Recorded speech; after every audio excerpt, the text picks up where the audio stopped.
안녕하세요. 크립토노마드입니다. 초대형 이슈의 최종 결정 시점이 임박하면서 시장이 말 그대로 박스권 안에서 요동치는 모습을 보이고 있습니다.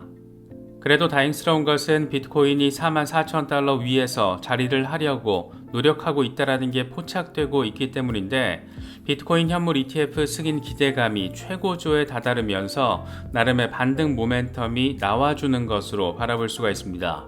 과연 이런 흐름을 유지하다가 다음 주 초쯤 새로운 역사를 써내려가는 여정을 본격화할 수 있을지 주목되는 상황입니다. 비트코인 현물 ETF와 관련된 공식 절차가 모두 마무리됐다라는 소식도 더해졌습니다. 정식 심사를 요청하는 수정안이 모두 제출이 된 건데, 이에 따라서 이제 신청 기관들이 해야 하는 절차는 모두 다 끝나버렸고, SEC가 어떤 선택을 할 것인지 최종 결정의 시간만 남았습니다. 시장의 기대감을 키우는 것은 SEC가 현물 ETF와 관련한 추가 피드백이 없이 최종 수정본 제출을 요구했다라고 전해지고 있기 때문인데, 뭔가 분위기 자체는 상당히 긍정적이라는 점을 느낄 수 있는 부분입니다. 이 같은 분위기를 조금 더 고조시키는 것은 역시나 블랙록입니다. 블랙록이 1000만 달러 규모의 비트코인 매수에 나설 것으로 알려진 가운데, 기존 투자자로부터 20억 달러 규모의 자본도 추가로 확보한 상태인 것으로 전해졌습니다. 이게 진짜 사실이라면 어느 정도 규모인지, 또 시장에는 어떤 영향을 미칠 수 있는 정도의 수준인지 짚어보도록 하겠습니다. 비트코인이 이번에 의미 있는 조정을 받으면서 알트코인들 대부분 줄줄이 하락세를 확인했는데, 비트코인 현물 ETF가 승인되면서 단기적으로 비트코인이 급등세를 보여주면 알트코인들 역시 긍정적인 흐름을 이어갈 가능성이 높습니다. 요즘 같은 때 주목할 만한 알트코인 3종을 코인게이프가 정리했습니다. 하나씩 살펴보겠습니다. 저희 채널에서는 멤버십 프로그램을 진행하고 있습니다. 멤버십 라이브, 멤버십 전용 채팅 공간을 통해서 투자 이야기 또 사는 이야기들 나누면서 나름의 멘탈 케어 도구로 잘 구축되고 있습니다. 임원급 이상 회원으로 가입을 해주시면 라이브와 채팅 공간에 참여하실 수 있습니다. 저 역시 전체 공개 영상에서는 직접 언급드리지 못하는 내용들과 관점들을 멤버십 라이브에서는 공유를 합니다. 아마도 초보자 분들은 실제 투자에 있어서 직접적인 도움을 받을 수 있지 않을까 생각이 되고, 저희 채널의 운영에 있어서도 직접적인 도움이 됩니다. 관심 있는 분들의 많은 참여와 성원을 부탁드리겠습니다. 그럼 이번 영상 시작하겠습니다. 비트코인은 박스권 횡보 양상을 보이면서 이래저래 불안감을 안기는 측면도 있지만, 그래도 44,000달러라는 의미 있는 구간 위에서 자리를 해주려고 노력하고 있는 모습입니다. 단기적으로 중요한 것은 그동안 강력한 저항 라인으로 작용을 해왔던 44,700달러에 대한 온전한 돌파 여부입니다. 공포 탐욕 지수는 하루 전보다 2포인트 빠진 70을 기록하면서 여전히 탐욕 단계가 이어지고 있습니다. 비트코인 도미넌스는 소폭 반등하면서 53%대 위에 자리하고 있는 상황입니다.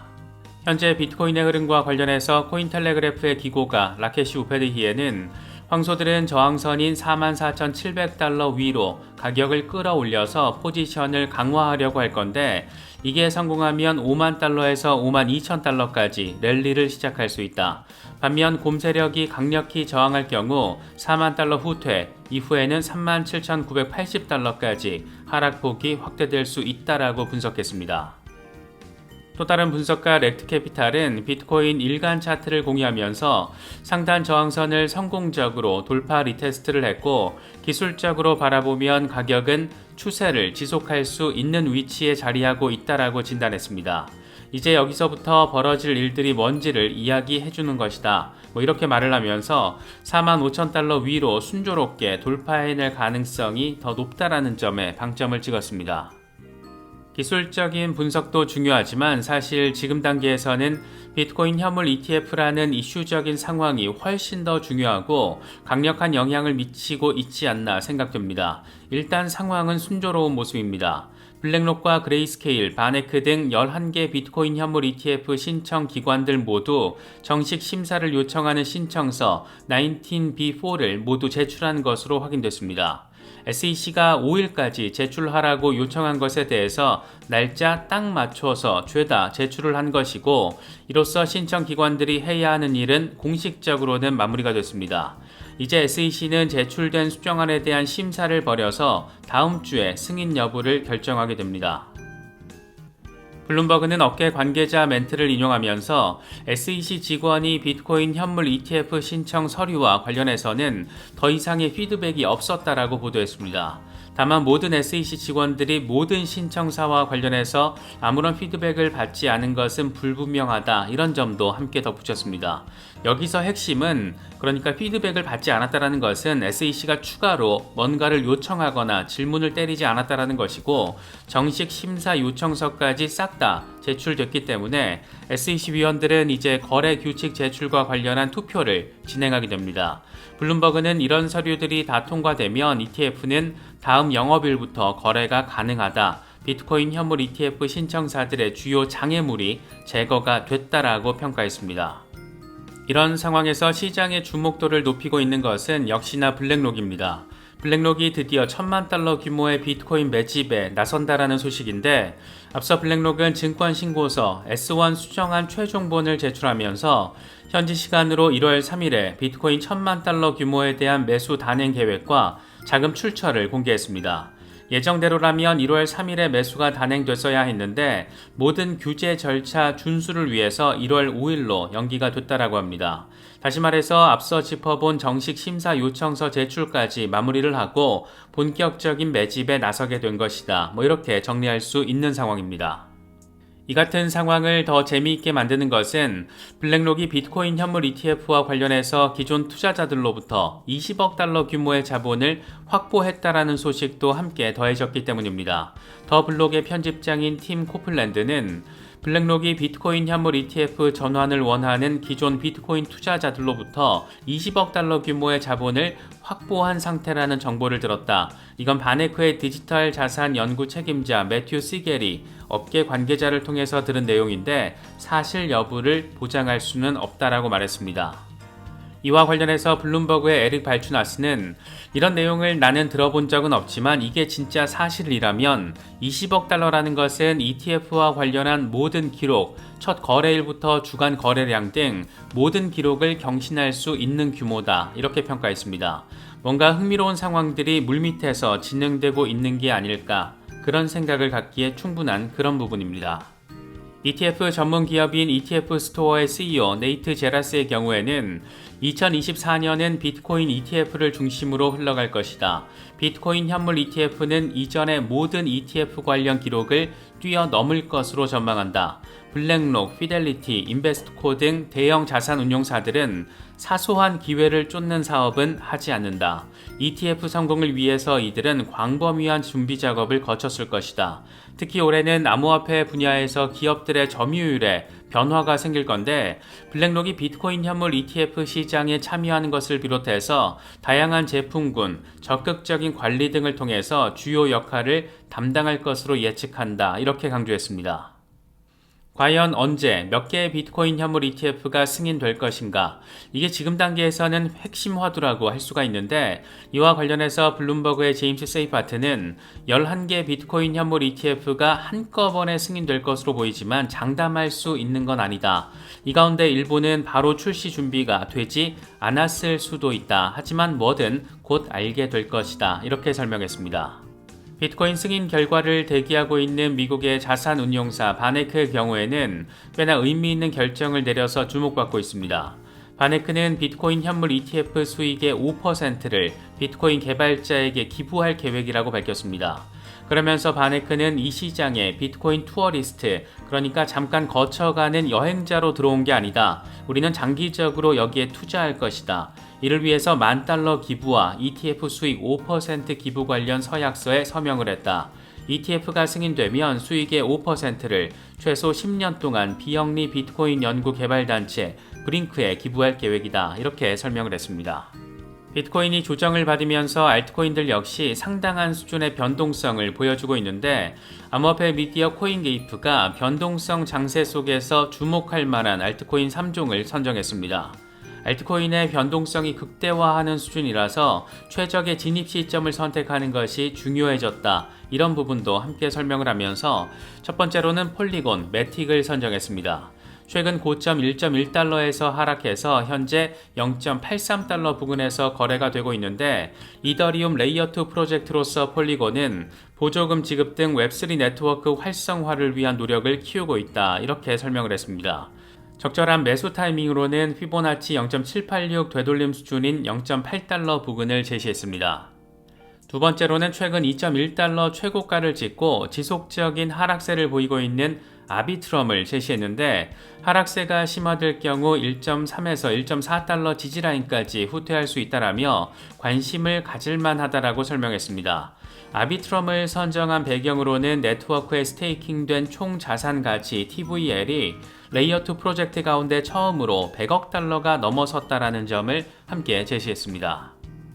마지막으로는 체인링크를 선정했습니다. 체인링크는 여러 차례 우리가 짚어봤지만 실물자산 토큰화 이슈와 관련해서 직접적인 역할을 할 수 있는 프로젝트이고, 현실 세계의 데이터를 블록체인 영역으로 옮겨오는 링크 역할을 한다는 점에서 사실상 경쟁 프로젝트가 없다, 이런 평도 받고 있는 프로젝트입니다. 코인게이프는 체인링크가 17.66달러 고점 이후에 지금 14달러 부근에 자리하고 있다라며 장기 추세선을 유지할 경우 새로운 상승을 기대할 수 있다라고 설명했습니다. 물론 코인게이프가 제시한 나름의 매수 가능 시점은 비트코인 상황에 따라서 완전히 무너질 수도 있다라는 부분 존재하기 때문에 늘 그렇듯 신규 매수를 단행할 때는 리서치 빡세게 하고 엄청 신중하게 진입 시점을 결정해야 합니다. 리플과 관련해서는 꽤 의미 있는 소식이 전해졌습니다. 그레이스케일이 디지털 라지캡 펀드에 XRP와 아발란체를 이번에 추가한 것으로 확인됐습니다. 이게 지금 상당한 관심을 받고 있는 것은 그레이스케일은 리플이 소송을 당하자마자 XRP 신탁을 해산했기 때문입니다. 그런데 소송이 지금 긍정적인 방향성을 보여주고 있는 그런 상황에서 라지캡 펀드에다가 XRP를 추가했다라는 것, 이건 다시 말하면 비트코인 트러스트가 비트코인 현물 ETF로 전환된 뒤에 XRP 역시 현물 ETF로 출시되는 가능성, 이렇게 해석될 수 있는 부분입니다.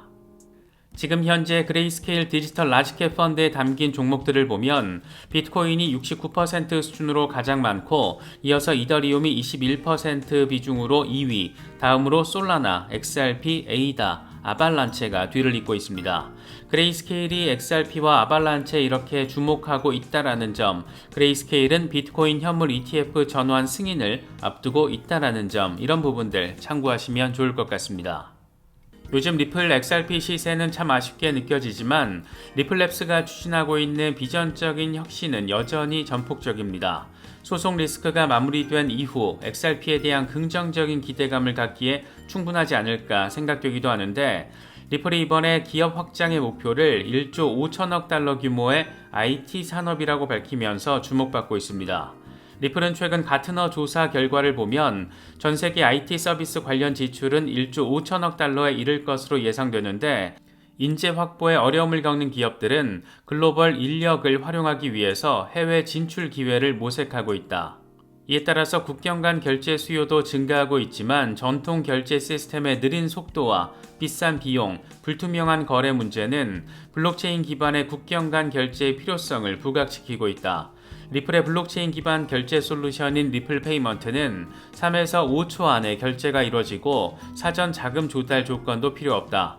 다시 말해 그동안 국경 간 결제를 위해서 돈을 묶어둘 수밖에 없었던 IT 서비스 제공업체는 그만큼 투자 여력이 생길 것이다, 이렇게 강조했습니다. 이런 유틸리티를 위해서 활용되는 게 XRP인데 이걸 자꾸 증권이라고 주장하는 존재들을 보면 진짜 참 정말 아주 많이 잘 모르겠습니다. XRP 맥시 가운데 한 명인 에그라 크립토는 XRP 5데이 차트를 공유하면서 XRP는 현재 숙성 중이다. 리플 차트는 지금 폭발할 준비가 된 압력 밥솥처럼 팽팽해지고 있다. 폭발은 피할 수 없는 것으로 보이고 그 어느 때보다 기대감이 높아지고 있다. 이렇게 설명했습니다. 함께 공유한 차트를 보면 XRP가 2017년부터 거대한 삼각 패턴을 만들어 오고 있고 지금 꼭지점을 향해서 나아가고 있다는 점을 확인할 수가 있습니다. 3.7달러 거대한 저항 돌파 이후에 7달러 그리고 20달러까지 랠리를 벌일 수 있다는 점이 표시가 되어 있는데, 역사가 반복된다라면 2025년 하반기까지 지속될 것으로 예상되는 이번 비트코인 강세장 국면에서 과연 이런 상황 만들어낼 수 있을지 주목됩니다. XRP 맥시 가운데 한 명으로 꼽히는 에그라 크립토는 신년을 맞아서 전폭적인 가격 전망을 제시했습니다. 지난 사이클에서 XRP는 SEC와의 소송에도 불구하고 가격이 20배 급등했다. 소송을 통해서 법적 규제 명확성을 가지게 되면 40배에서 50배 정도 충분히 상승할 수 있다. 0.28달러에서 40배가 오르게 되면 가격은 11달러가 되고 50배가 오르면 14달러가 된다. 이더리움의 경우에는 이전 사이클에서 58배가 올랐는데 0.28달러에 이걸 대입을 하면 16달러가 된다. 지난 사이클에서 비트코인은 21배 올랐는데 역시 이걸 0.28달러에 대입을 하면 5.88달러가 된다. 만약 XRP가 27달러까지 상승할 경우에는 사이클 저점 대비 96배 상승하게 되는 것이다. 이렇게 전폭적인 상황에 대해서 설명을 했습니다. 소송 와중에도 20배가 올랐기 때문에 소송이 끝나면 40배, 50배 이 정도 충분히 가능하다.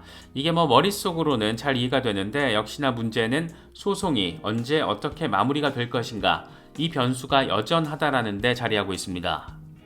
리플 소송 1심 정식 재판은 4월 20일 이후에 개시가 되고 그 전에 2월부터 4월까지는 약식 재판을 통해서 증권으로 판결된 1차 기관 대상 판매 물량에 대한 벌금 합의 논의가 진행이 됩니다.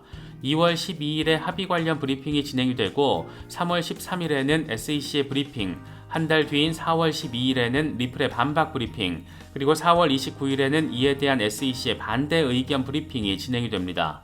과연 양측이 전격적인 합의 도출을 하면서 소송이 전면 종료가 될 수 있을지가 관전 포인트인데, 리플은 그동안 대법원까지 가서 끝장을 보겠다 이런 입장을 밝힌 상태여서 과연 어떻게 될지는 조금 더 지켜봐야 할 것으로 보입니다.